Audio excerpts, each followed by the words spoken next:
मित्रों, welcome to my channel Saroj Singh. मित्रों, आज मैं IUI ट्रीटमेंट फेल क्यों होता है इसकी जानकारी देंगे, या IUI के सक्सेस रेट 15% से 40-30% किस तरह से होंगे, ये भी सारी चीज़ मैं आपको इस वीडियो में बताऊंगा। मित्रों, आप हमारे वीडियो को लास्ट तक देखिए, बहुत ही इंटरेस्टिंग वीडियो है। हमारे वीडियो को लाइक शेयर सब्सक्राइब ज़रूर करते रहिए। तो मित्रों, IUI फेल क्यों हो जाता है, इसका सक्सेस रेट 10 से 15% ही क्यों आता है। कई लाख लोगों का IUI का सर्वे देखा गया है।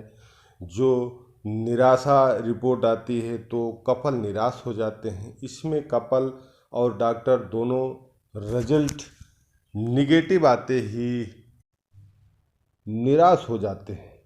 मन में सवाल आता है कि जब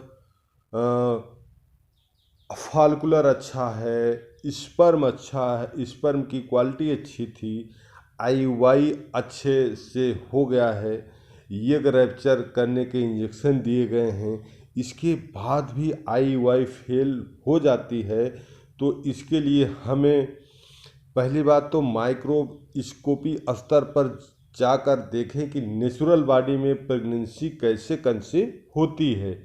तो यह पहले समझना पड़ेगा कि फॉलिकुलर के सोनोग्राफी में क्या साइज है, उसकी साइज मिच्योर होने लायक है कि नहीं। तो पहली बात तो ये आता है कि ये जो होता है माइक्रोस्कोपी होता है। फॉलिकुलर तो आप देखकर अनुमान लगा सकते हैं, लेकिन ये इतना छोटा होता है कि 10% देख सकते हैं, 90% अनुमान लगाते हैं। इसलिए तब रैप्चर होने के लिए इंजेक्शन लगाते हैं। यह सोनोग्राफी में कतई दिखाई ही नहीं देता है। तो जब ये रैप्चर होता है तो ट्यूब उसको खींच लेती है अपनी तरफ, तो फिर वहीं पे शुक्राणु का वो इंतजार करता है। तो कई बार होता क्या है कि ट्यूब तक पहुंच गया है आपका एग, लेकिन यूट्रस के अंदर नहीं पहुंच पा रहा है। तो IUI के दौरान दिखता है कि फॉलिकुलर रैप्चर हो रहा है, लेकिन एग नहीं दिख रहा है। हम केवल फॉलिकुलर को देख के रैप्चर का अनुमान लगाते हैं, और उसके आगे की प्रक्रिया दिखाई नहीं देती है, क्योंकि ऐसी ये सारी चीज़ें माइक्रोस्कोपी स्तर पे हो रही हैं। 90% जो छुपा हुआ है यह नेचर है, इसी को नेचर कहते हैं। जहाँ हम नहीं पहुँचे वहाँ भगवान, इसीलिए कहा गया है। तो ज़रूरी नहीं है कि ये वहाँ तक पहुँच जाए। ट्यूब के अंदर नहीं जा पा रहा है तो रियल टाइम में हम ये चीज़ें देख नहीं सकते हैं। हम केवल फॉलिकुलर को रैप्चर होते देख सकते हैं।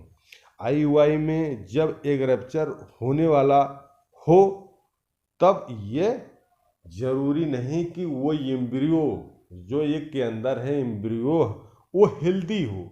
तो इसमें इस तरह के कई कारण आ जाते हैं, इसलिए हमारा IUI 10 से 15% ही सक्सेस होता है। हाँ, एक है कि इसको 30 से 40% सक्सेस आप कर सकते हैं, लेकिन डॉक्टर को IUI करते समय 2-3 चीज़ों का ध्यान रखना है। पहली बात तो IUI का प्रोसीजर जो है ये IVF की तरह करें। जिस तरह से IVF में एग और स्पर्म को मिलाने की प्रक्रिया बाहर की जाती है, IUI में अंदर की जाती है। जो अनुमान लगा के काम होता है, बाहर हर चीज़ दिखाई देती है।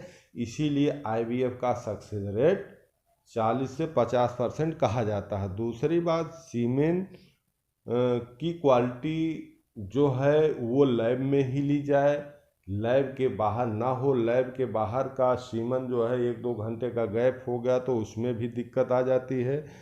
दूसरी बात यह है कि IUI करते समय टैबलेट का इस्तेमाल ना करके इंजेक्शन का इस्तेमाल करें।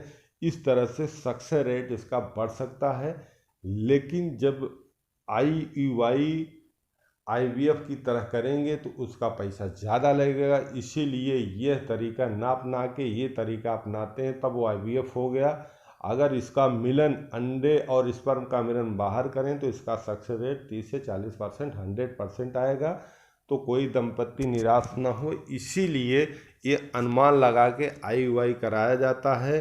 तो ये अनुमानित होता है, तो इसमें बहुत घबराने की आवश्यकता नहीं, निराश होने की आवश्यकता नहीं, आप सक्सेस होंगे 100%। नमस्कार।